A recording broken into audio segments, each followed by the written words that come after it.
దేబబ్రత మొహంతి ఈయన ఒరిస్సాలో ఆ, దాన్ని ఏమంటారు మైన్స్ డైరెక్టర్గా చేస్తున్నాడు. ఒక 30,000 రూపాయల లంచం తీసుకుంటుండగా విజిలెన్స్ వాళ్ళు పట్టుకున్నారు. సాధారణంగా ఏసీబీ టైప్లో అక్కడ విజిలెన్స్ చేస్తుంది, అరెస్టు, జైలు, ఆ తర్వాత బెయిలు వచ్చేస్తుంది. కానీ విజిలెన్స్ వాళ్ళు అక్కడతో వదిలేయకుండా ఈయన డిప్యూటీ డైరెక్టర్ ఆఫ్ మైన్స్ అనమాట. దాంతో ఆయన ఇంటికి వెళ్ళి చెక్ చేస్తే ఒక ఆశ్చర్యకరమైనటువంటి విజువల్ అనమాట. మామూలు ఇంట్లో అరలాగా కనిపించేటటువంటి ప్లేసెస్లో డబ్బులు దాచినటువంటి విధానం చూడండి. నోట్ల కట్టలు ఎట్ట దాచాడు అనేది.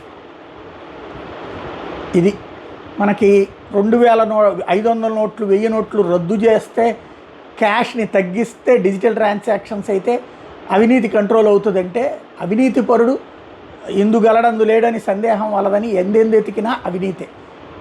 4 కోట్ల రూపాయల క్యాష్ ఇప్పుడు తాజాగా దొరికింది. రూపాయి కాదు, 2 కాదు, 4 కోట్ల రూపాయల నగదు దొరికిందనమాట. ఇప్పుడు ఈ వ్యవహారం మీద దర్యాప్తు జరుపుతున్నది విజిలెన్స్ డిపార్ట్మెంట్.